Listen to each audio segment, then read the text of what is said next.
Ja, ku jemi arnor të kadaifi është ftoftë, një shestja është gati me ftoftë dhe fillon mbushja. Tek mbushja ka në rëndësi edhe pjesa e dekorit, me u dok bukur përveç shijes. Si shkon rënditja kadaif? Patjetër, në termin e kuzhinës quhet edhe montimi i desertit apo ëmbëlsirës në gota, fillimisht shkojmë me një shtresë kadaif.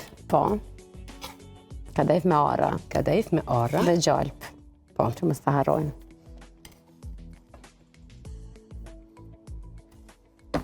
Kadaifi me arra është një kombinim shumë i mirë. Në disa racete të ndryshme kur bëhet me ndonjë surup apo shërbet. Kadaifi në përgjithësi në çdo recetë që gatuhet ka shije të mirë. Është del recete sheshme. Padyshim. Madje edhe baklavat që bëhen me kadaif janë shumë të mira. E kam provu si vjet me kadaif edhe me biskota. Edhe me biskota. Mbushjen ka dalë shumë e shijshme. E gjeni edhe këtë te kuzhina armënores. I kënë zirë punë tash me gatu ëmbëlsira.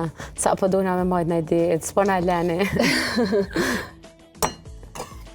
Ja vlen her pas here me... Jo, vetëm ëmbëlsira, aty të gjeni edhe recetat tjera të shëndetshme. Edhe tradicionale, kam edhe... Për të gjitha shije. Fokusin e kam edhe te pijet të shëndetshme, të detokset natyrale. Sepse unë për vete gjithmonë i përdor, kështu që edhe ato që i përdor për vete, i ndaj edhe me të tjerat. Ndërsa tani do shkojmë me kremin.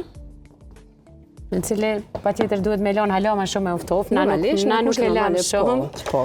Po, na të tregoj kështu para kamerës. Pasi të ftohtë tërësisht edhe trashet e marrë një teksturë më ndryshe. Po den ke krijuar në kushte shtëpie. Po.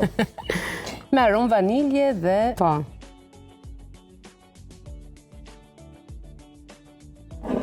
E vendosim vetëm një.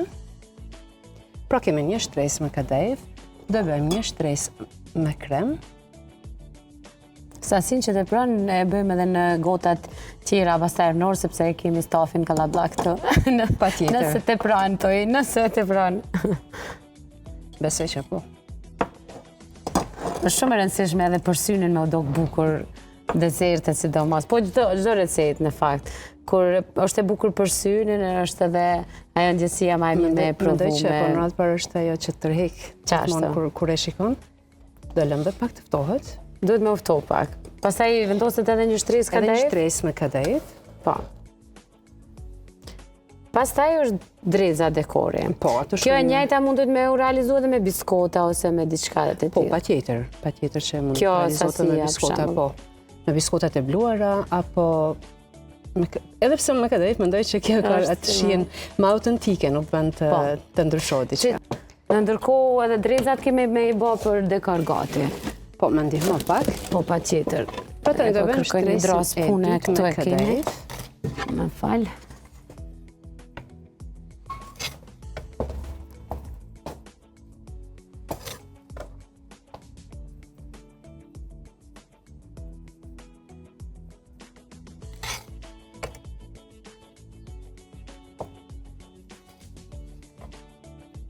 Pra është një desert i thjesht, i lehtë.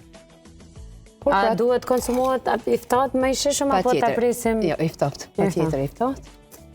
Ky është për ato momentet kur të shkon mendja për diçka të ëmbël dhe nuk është për diçka shumë të ngarkuar. Kur s'na shkon mendja për diçka të ëmbël. Që friksohemi prej mbi peshës, sepse përndryshe çdo ditë kisha hongër diçka ëmbël. Më në shija e preferuar. Po duhet me pas kujdes. Ëmbëlsirat i kam vakt bukës. Unë nuk i kam shumë pikë të tablet. Nuk i ke qefa, jo. Më shumë të kripura. Lëmë se te. I lëmë, do me thamë, mund t'i gatuajmë sot për nesër, për shembull armënor? Po, patjetër, sa më gjatë që qëndron në frigorifer. Aq më e sheshme bo. Po, ato lidhjet, po mendoj shihet lidhen edhe kombinimi bëhet me...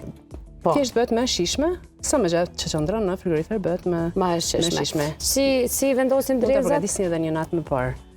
Drezat nuk janë të domosdoshme. Janë pjesë dekori. Janë pjesë dekori. Sidomos të sezonale që janë tash super të sheshme. Patjetër që...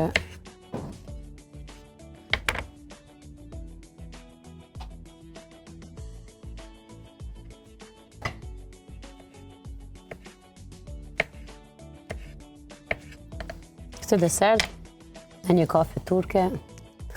Patjetër. Fantazi, do me thonë.